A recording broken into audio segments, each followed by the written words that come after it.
Hello and welcome to episode 510 of the Money to the Masses podcast with your resident expert as always, Damien Fay, and me, Andy Leaks. Damien, how you doing? I'm good, Andy. I'm not going to be typically British and moan about the weather. I'm actually going to say I'm enjoying the warm weather. In fact, my wife went and bought a paddling pool, much to my bemusement. But it wasn't. I say it's a paddling pool. It's more, or I don't know what you would call it. It's 3 meters by 2 meters and about 60 centimeters deep. So you can imagine the amount of water that was contained in that paddling pool. We seem to now have everybody coming down to use it. I was being so precious about my grass. Actually, I've been working so hard to try and get my grass to grow this year that after months of work, she seemed to, in one foul swoop, just destroy all of that. So people out there who also try to grow grass, so if you're probably middle-aged, then that will be you. You can understand my pain. But having said that, if you listen to the podcast at the weekend, it's apparently going to be an absolute scorcher again. So maybe, just maybe, I'll be grateful that we now have a monstrous paddling pool in our garden rather than any grass. But before I move on to what's on the show this week, I just want to mention, do make sure you follow us on all our social channels. I'm doing so much on there and it will make a massive difference to the future of Money to the Masses if you follow us on all of those channels, whether that be TikTok, Instagram, Facebook. Follow us on our YouTube channel. Make sure you subscribe because there's lots of content going out there, Threads and Twitter as well. So moving on to what's on this week's show, we've got the 3 pieces as normal. The first piece I'm going to be doing is in relation to how you grow your wealth. Now, we often talk about compound interest, but in reality, compound interest often makes the rich richer and keeps the poor poor. So what I'm going to do is explain what you really need to focus on if you want to become wealthy. The second piece is going to be in relation to premium bonds. There is going to be a slight change to the prize pool in the near future, which will make the notional rate of return that you can get on premium bonds worse. But that's not the main piece. What I want to talk about is whether they are a good investment or savings product at all. But in particular, what kind of return can you expect, particularly if you invest the full amount, the maximum anybody can, which is £50,000. But I also want to explain how you can boost the chances of winning £1 million prize. And the final piece on the show you're going to be doing, Andy, in relation to council tax. Yeah, so I'm going to be looking at some significant changes on how council tax is collected in England following the government's decision to launch the biggest review of the system since it was first introduced back in 1993. And it could change how and when you pay your bill. We'll explain what's happening, why it's happening, and also what you can do about it at the end of the show. Okay, so let's move on to that first piece of the podcast then. And Damien, you're going to be covering how you can build wealth. Now, we've talked about compound interest before, but that's often skewed towards people who are already super wealthy. You're going to explain how you can build wealth from nothing. I'm going to explain why saving your first £100,000 is the most important target if you want to be wealthy. Now, Charlie Munger, who passed away in 2023, was a self-made billionaire who built a fortune alongside Warren Buffett at Berkshire Hathaway and was known for his sharp intellect and no-nonsense approach to wealth. Now, while Buffett is the 5th richest man on the planet and is well known for his investment quotes and wisdom, Charlie Munger, when he spoke, it was worth paying attention. When talking about growing wealth, he once said that the first $100,000 is I'm not going to say the word, but you've got to do it. And I don't care what you have to do after that, you can ease off the gas a little bit. Now, I'm going to explain why he's right. And instead of focusing on an Everest size sum of money that means that it feels insurmountable, £100,000 is the base camp from which you can start building wealth. But first, let's go back a bit. So backtrack. If you want to build wealth over the long term, you need to understand something called compounding. Now, you may have heard the famous quote attributed to Einstein that goes something like, compound interest is the 8th wonder of the world. He who understands it earns it. He who doesn't pays it. So compound interest is where you earn interest on your interest, also known as the snowball effect. If you save or you invest your money, then the profit you make is reinvested, so that continues to grow along with your original investment. Now, the term snowball effect refers to the idea of a snowball rolling down a hill that gets bigger and bigger and bigger as it descends. If you want a more mind-blowing example of compound interest, then if you took a chessboard and placed 1 grain of rice on the first square and then moved to the adjacent square and doubled that, so you placed 2 grains of rice on that square, and then you move to the third square and doubled that again, so now you have 4 grains of rice on the third square, and you continue that, so on and so on. If you do continue that, keep doubling, when you get to the 64th and last square on the chessboard, the amount of rice that's on that square would actually cover a football pitch. But not only that, it would rise 37 kilometers into the sky. So that's why if you want to be rich, you need to harness the power of compounding. But while experts, including me, will explain this to people, compound interest is also the reason why rich people get richer while poor people generally stay poor. And I'm not just talking about poor people paying compound interest on debt, although that is obviously a problem. The reality is, when you start on your journey of building wealth from nothing or a very low starting point, it's the amount you put in to your investments that makes the difference, not the rate of return. So take an example of 2 people who both have money in the same investment generating a hypothetical annual rate of return of 8%. If you imagine person A has £1,000 in their pot and person B has £1 million in theirs, at the end of year 1, person A has gained £80, so they now have £1,080. Person B, who started with £1 million, has made £80,000 profit, so they have £1,080,000. Person B is getting wealthier while person A is staying relatively poor, because the magic of compounding doesn't work as well when you only have a small amount of money. You can't just compound your way out of poverty, which is a vision often sold by many online influencers, and that's because 8% of nothing is still nothing. Now, this brings me on to what I call the tipping point. For most people, this is an important step where they really start to see the power of compounding working for them. It's the point at which your wealth's average annual rate of return generates more money than your annual contributions. At this point, your money is making you richer faster than you are. Your existing wealth is doing more of the heavy lifting than the money you are able to add to the pot. Let's take an average person in the UK earning around £35,000 a year with a savings rate of 10%, which is around the national median. That means that they put £3,500 annually into their investments. Once their portfolio grows to over £43,750, the annual 8% return equates to more than the £3,500 they put in each year, meaning they've crossed the tipping point and their existing wealth is now out earning their savings effort thanks to the power of compounding. Mentally, this is an important moment of confirmation that you are starting to break free from the confines of just using your earnings to build a better life. But just because your existing wealth starts making you more money than you can contribute from your earnings, you still won't necessarily end up wealthy, because the lower the amount you save or invest, the lower that tipping point I've described. It's not until your pot grows to around about £100,000 that your wealth really accelerates and begins to change your life. When you have £100,000 of investable wealth, not only will your existing pot of money likely be contributing more to your wealth than you can add, with an 8% return on £100,000, you would achieve £8,000 a year, which is around a quarter of the average annual UK wage. That means for someone on that average UK wage, they are essentially getting a 25% bonus for no extra work at all. But this brings us back to that powerful wisdom from Charlie Munger, which his bluntness highlights a crucial truth. The first 100,000 is by far the hardest, but once you hit it, it gets quicker, easier with every subsequent £100,000. Let's use the same example again, which is that you're earning the average UK wage and consistently investing 10% of your average UK earnings, so you're putting away £3,500 each year. To hit your first £100,000 with that £3,500 annual contribution and an 8% return, it's going to take you roughly 15 years and 2 months. That feels like a long time. That's the grind. But here's where it gets exciting. How long do you think it will take to get from £100,000 to £200,000?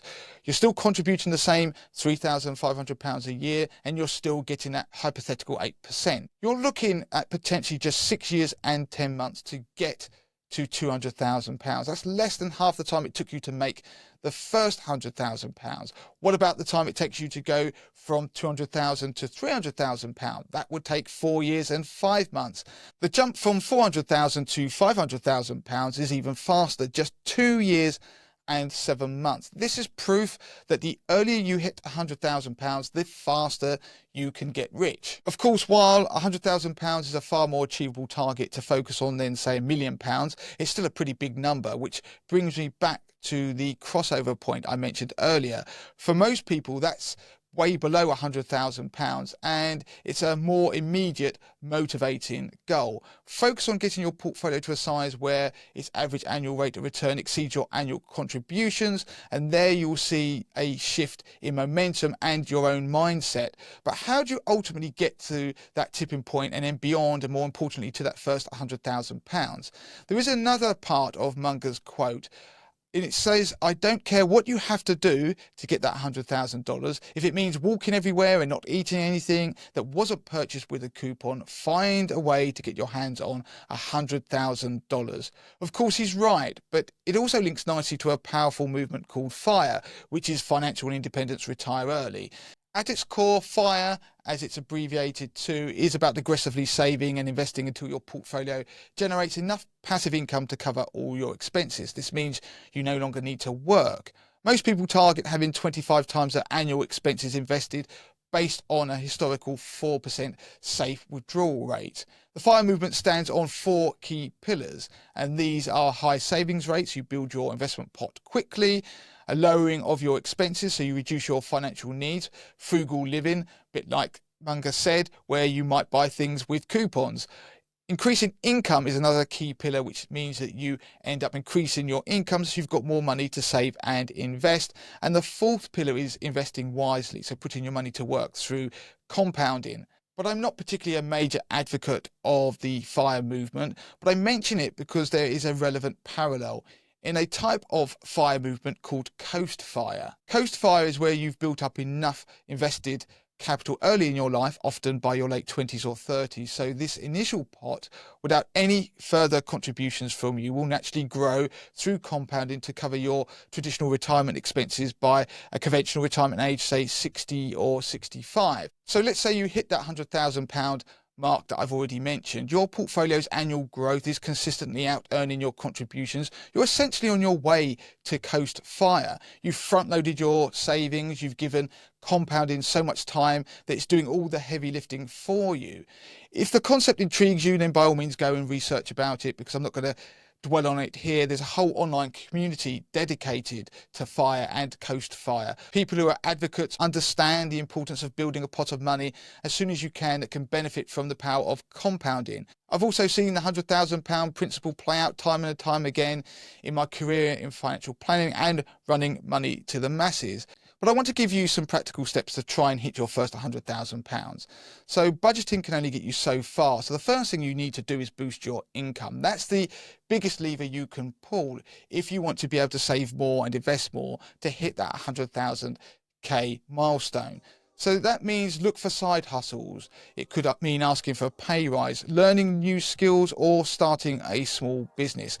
More income means more money to invest, which directly accelerates your journey to £100,000. You also need to max out tax efficiency. So the UK offers incredible tools for tax efficient investing. So things like ISAs, make sure you utilise your annual ISA allowance. Every penny of growth, every bit of income is shielded from tax within an ISA. And this is crucial because it helps you get to that £100,000 pot quicker. Also, don't overlook pensions, particularly workplace pensions. Employer contributions are essentially free money, often matching what you put in. Plus, you get tax relief on your contributions. Again, this is free money that turbocharges your capital and gets you to that £100,000 milestone even quicker. You need to invest consistently and diversify. So you really need to invest for the long term rather than relying on savings accounts and the interest rates you'll get there, because it will be way below what you could potentially achieve if you invest your money. But it does mean you need to diversify and manage risk. You don't want to take excess risk in the pursuit of possibly larger gains. Remember, in the early stages is what you put in that makes the biggest difference, not the rate of return. It's only once you get to the point you've gone past that tipping point, you've hit that £100,000 level, that compounding really takes effect. Don't try to be cute. Don't try to time the market. Make sure you diversify. And also learn to be patient. Market ups and downs are normal. Stick to your plan and don't panic sell. If you look at these steps, what you're really doing is starting to behave like the wealthiest people in society. It's a behavior shift that you start to learn, which will help you become wealthy, but it will also help you stay wealthy. If you look at the wealthiest people, they often look for the opportunities to make money. They also make their money work hard for them 24/7. They also avoid paying unnecessary tax. They use tax breaks to keep more of their money and accelerate their wealth growth. It's also about being focused and disciplined. If you follow these steps, you will start acting like somebody who's wealthy, and therefore you ultimately increase your chances of becoming wealthy. So focus on that first milestone, your tipping point, but importantly, the first £100,000. If you get there, you almost inevitably will become wealthy. Okay, so let's move on to the next piece of the podcast then. We're going to be talking about premium bonds. Now, premium bonds have hit the news recently. They have cut the prize pool on that, meaning the notional interest, the amount you could effectively earn when you average things out, is going down. So, Damien, you've taken a really good look at this because you're a mathematician at heart, and you're going to see ultimately how much people could get back if they're investing or putting in £50,000, the maximum you can put into premium bonds. I'm going to reveal how much 100 people with £50,000 worth of premium bonds, which is the maximum you are allowed, won, as well as tell you how to increase your chances of winning a £1 million prize without putting more money in. But ultimately, I'm going to be looking at whether premium bonds are worth it. But let's backtrack. How do premium bonds work? Premium bonds are a unique savings product from National Savings and Investments, or NS&I, which means they're 100% backed by the UK government, and that any money held in premium bonds is safe, so you can't lose your capital. But instead of earning traditional interest like a savings account, your money is instead entered into a monthly prize draw. Every single pound that you put in premium bonds gets a unique bond number, and these numbers are put into a draw by NS&I's special computer called ERNIE, which stands for the Electronic Random Number Indicator Equipment. On screen you can see the current prizes available and the odds of winning each prize. The current odds of any single £1 bond winning a prize are 1 in 22,000. The more money you have saved in premium bonds, the more entries you have in each draw, and therefore the greater your chances of winning a prize. If you have £50,000 in premium bonds, you hold 50,000 individual £1 bonds, and you are statistically expected to win around 27 prizes over a year at the current prize rate. But here's where it's important to understand the reality of holding premium bonds. NS&I advertise an annual prize fund rate, which is currently 3.8% until July 2025, but it's set to drop to 3.6% from August 2025. We'll put a link in the notes where you can find out more about that. But many people assume they'll get this rate on their investment in premium bonds, but that's not the case. This figure is the mean average across the entire prize fund, heavily skewed by a few very large jackpots, or in other words, this is the rate of return you would get if you held every premium bond in existence, and there are approximately 135 billion of them. The reality for most bondholders, even those with the maximum £50,000, is that their median return is lower. It's estimated to be around 3.3% annually. So to explain that, that's different to the average. The median is if you've got all of the £50,000 bond holders, lined them up from the person who won the least to the person who won the most, and pick the person in the middle, roughly it would equate to they'd made 3.3% in that year. For someone holding £50,000 of premium bonds, this theoretically equates to about £1,650 a year in prizes. But it's important to understand nearly 2/3 of all premium bond holders have never won a prize, according to a Freedom of Information request obtained by AJ Bell. That's the equivalent of just under 14.4 million people having never won a prize. Don't forget, if you don't win a prize or you win very few of them, then inflation is eroding the spending power of your money. That is a major drawback of premium bonds, and why for most people there are way better options for a return on your money, such as a simple savings account. But what is the reality if you have £50,000 worth of premium bonds? I said I would tell you the experience of 100 premium bond holders with £50,000. Now, the issue I had with this, firstly, it's hard to find 100 people who have £50,000 in premium bond, but it's also hard to find the people who would even talk about it and disclose their winnings. So I went one better. As a mathematician, I created my own version of Ernie, the computer that randomly picks the winners each month.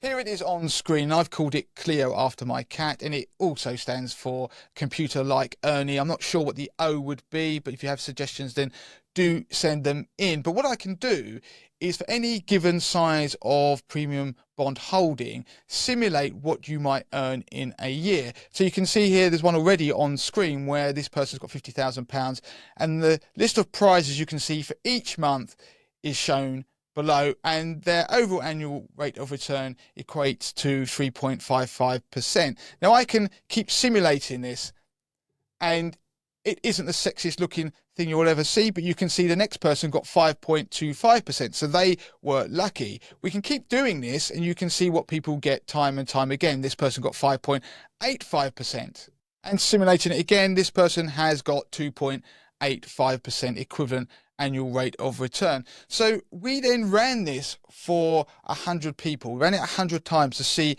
what they would have received hypothetically. This is no different if I'd gone out and got 100 people in the street.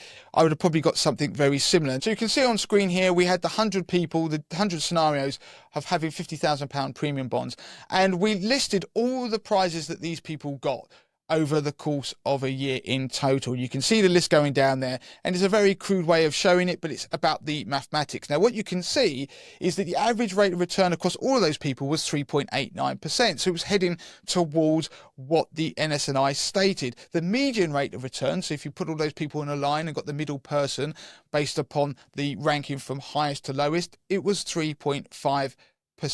The highest prize that someone won was £10,000, and the highest rate of return was 23.4%, but there was somebody who only got the equivalent of 1.75% from their £50,000 investment. But jumping across to Clio, which is our version of Ernie, if you change the amount invested and put that as £1,000, and then you run the simulation, you start to get very different results. You can see that this person here, for example, well, they would have won anything. And if you keep running the simulation, you end up finding that people with very low amounts of money tend to not win very much at all. And this goes back to my earlier statement about the number of people who've never won a prize with premium bonds in their life. Ultimately, what I've shown you is that premium bonds aren't a great way to make money. And if you have a small amount, they definitely aren't a good way to make money. And inflation is likely to erode the value of your savings.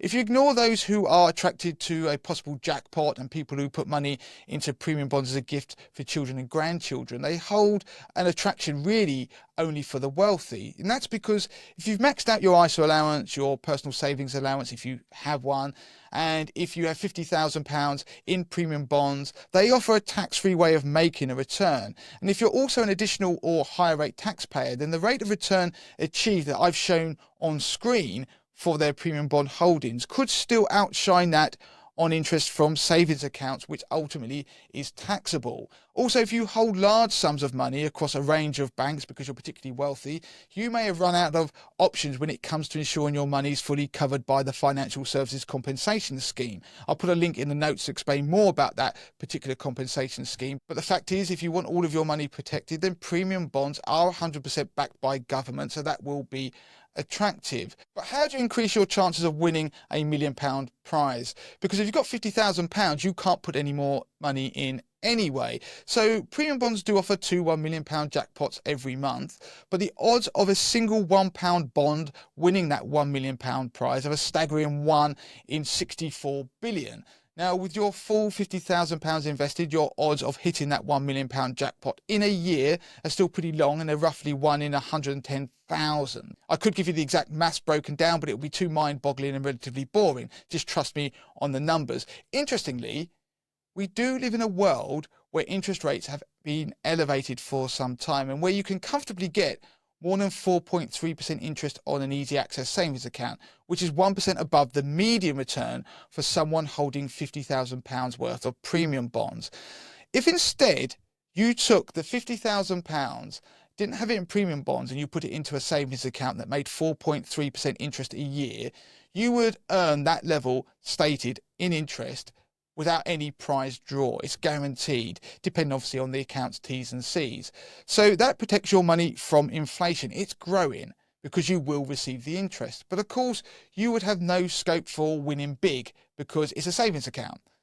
You could instead siphon off some of that interest you earn a year, equivalent to 1% a year, which is £500, and leave the rest of your interest going into the account so you can benefit from compounding. So you've got equivalent interest rate now of 3.3%, which is the median rate for a premium bond holder.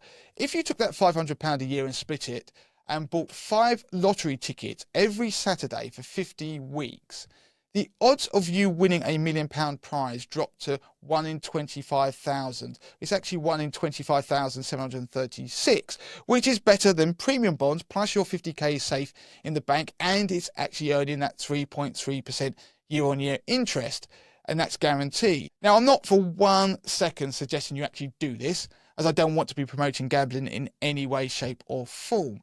The hard truth is that lotteries are designed as a negative sum game, and people often, and quite rightly, call them a tax on the poor. But yet, you could argue premium bonds are not far from that, despite being tax-free, because it's the wealthy that extract any real benefit from them. So ultimately, what I'm showing you is that if you want to invest in premium bonds, it's only the wealthy who get the most out of them. For the rest of the people who use them, they're probably going to have their savings much more likely be eroded by inflation. And maybe they see it as a bit of fun or a flutter. But don't be fooled. They're not a great way of growing your wealth. Yeah, that's been a really interesting piece, watching that and seeing all the numbers, Damien. I love the fact that you're a mathematician and you get deep into the numbers. I have to say, looking at those smaller amounts that you gave as an example, I can pretty much back that up. I think I've got £100 or so in premium bonds that I was gifted many years ago now. I think I've won one prize. I think it was a £25 prize, and that was yonks ago. So I don't even want to imagine what the interest rate is on that. I mean, that's funny because I've had the exact same experience. So I have £100 in premium bonds from ages ago. We're talking probably the best part of 20 years that were a gift to me. And I think in that time I won one £25 prize as well. So Andy, anyway, moving on to the last piece of the podcast, we're going to be talking about council tax. So the government has started a major consultation aimed at making council tax system, in its own words, fairer, simpler and more supportive. And at the heart of all this is a change to the default payment schedule. That's what's on the cards. So currently the majority of the 25 million households that pay council tax in England pay over 10 months. And that's from April through to January. And this effectively gives you a 2-month break in February and March. But the new proposals that are being put forward is set to make the default payment strategy to be over 12 months. So before we move on, I just want to clarify and make it really, really clear that any of these proposals isn't in order to make your bill any cheaper. It isn't to cut council tax in any way. The total amount you owe over the year will be exactly the same. It's just spreading over those payments instead of a 10-month default payment cycle to 12 months. It means that each payment will ultimately be slightly smaller for those who agree to do it this way, and it just spreads it out over those 12 months. It means for the average Band D household, it could lower the monthly payment by approximately £38 per month, and that can just help people with their budgeting. Now, just to make it clear, obviously there's lots of people that pay over 10 months and they're quite happy to do so. In fact, some people even budget those February and March months to put extra money, say, into their savings, maybe use it for holidays, and they just are used to that system and are happy with it.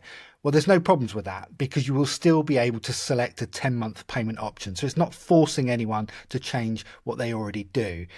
Interestingly, this review is more about just changing the payment systems. It's also a response to serious problems with how council tax arrears are being dealt with. Now, there's a staggering £6 billion worth of council tax that is overdue, and the government has acknowledged that the current methods for collecting that debt is outdated and aggressive. There have been reports, for example, in some areas where people are just one payment behind, and that can lead to a demand for the person who owes the money to pay the full amount over the year up front, and when they don't do so, bailiffs arrive. So the aim of these new proposals will aim to help slow down that debt collection process, as well as capping any additional costs for things like court orders and things like that. Now, the consultation for this is running until the 12th of September, and people can themselves get involved and put their comments forward on what they would like to see change. I'll put a link to all the details about that in the show notes below if you want to read those through and if you want to get involved yourself. But the main takeaway from this piece is really about that payment schedule. And I really want to let listeners know who don't already know that that payment schedule that's changing potentially from 10 months to 12 months as the default option, you can already make that change yourself if you want to. So I'm going to explain exactly how you do that. First of all, you need to go to your local council's website. If you don't know how to get to that, I'll put a link in the show notes where you can go onto the gov.uk website, put in your postcode, and it will automatically divert you to the relevant page on your local council's website. Once you're there, you just need to look around because every council website is slightly different, but you need to look for something that says pay council tax, or perhaps it says direct debit, pay your council tax by direct debit. And once there, you should be directed to an online form where you could submit the details on how you want your council tax to be collected. You can also do it by phone and by post as well. And so, as I say, every council is slightly different, but the process is incredibly straightforward and should just take a few minutes to do. So if you are struggling with how you pay your council tax at the moment, that could work for you. You can do it straight away. You don't have to wait for this consultation process to run its course. You can do it immediately. And just finally, if you are currently struggling with paying your council tax, or if you're in debt at all, we do have a really good article on the Money to the Masses website which talks you through some practical steps that you can take, and I'll put those details in the show notes. I think that's a really good piece to bring to the podcast, Andy, because I just want to point out that I personally moved from a 10-month schedule to a 12-month schedule on my own council tax, and I'm still on that now because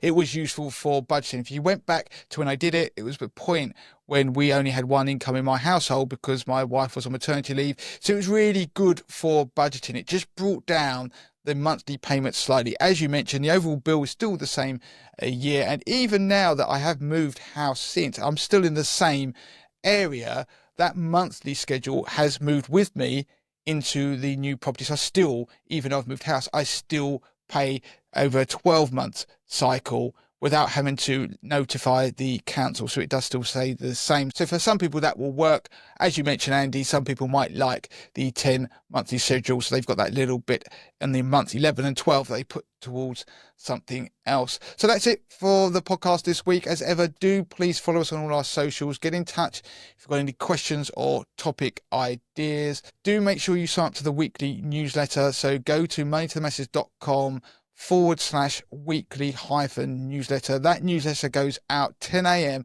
every Sunday with all of the money stories that are impacting your finances. Of course, we can't cover all of that stuff on the podcast each week, so make sure you do sign up to that newsletter so you don't miss anything that could impact your finances. As ever, do leave us a review and do follow us on all our social channels. I know I keep saying it, but particularly YouTube, Instagram, TikTok, Threads. Follow us there and do interact, share, like, everything, comment. It helps with all of the algorithms. So that means that all that's left for us to do, Andy, is to say until next time.